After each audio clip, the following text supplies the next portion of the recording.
Iya kak. Suksel Ewako. Enggak apa-apa jadi Suksel Ewako deh. Nggak apa-apa. Iya. Apa yang terjadi? Ah, Cerita apa yang menarik ini di Sulsel? Ini ada pecatan polisi di Kota Palopo ditangkap Ih, oleh di Tres Narkoba Polda Sulsel. Oh, Dede. Ini inisialnya yaitu IH, umurnya 44 tahun. Nah, dia ditangkap ini karena jual beli narkoba. Dia ditangkap di Jalan Anggrek di Kecamatan Warak, Kota Palopo pada kemarin 25 Desember. Nah, sekarang ini ketika kedapatan ini ada 5 saset sabu yang berada dalam penguasaannya dan dari pengakuannya sendiri ini bahwa ini akan dijual ke pembeli ataupun konsumen yang telah janjian mereka lakukan. Nah, dan untuk saat ini IH ini harus mempertanggungjawabkan perbuatannya, sudah di-sel di Polda Sulsel dan ancaman hukumannya itu sekitar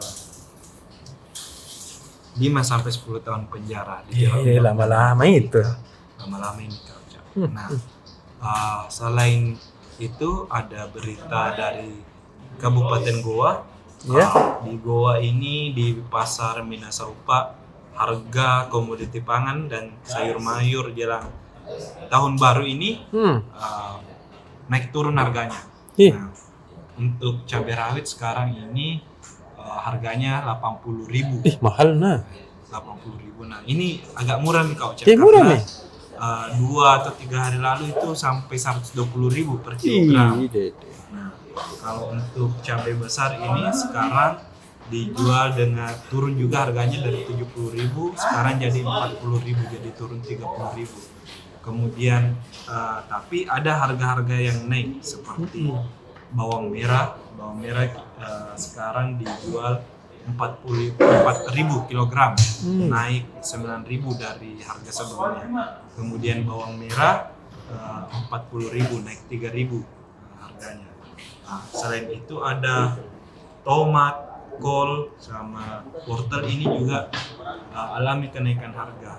Naiknya itu sekitar Rp4.000, jadi wortel sama kol ini sekarang di harganya 12.000. Tentu yang menjadi penyebab katanya ini karena sudah memasuki musim hujan, kedua karena transportasi pengiriman, ketiga karena memang momentum banyak pembeli ataupun konsumen yang mencari bahan-bahan ini karena mungkin mau digunakan untuk tahun baru Kak Ucap. Iya tahu. Nah, begitu Kak Ucap beberapa yang terjadi di Sulsel. Oke deh Kakak Kaswadi, terima kasih. Dah.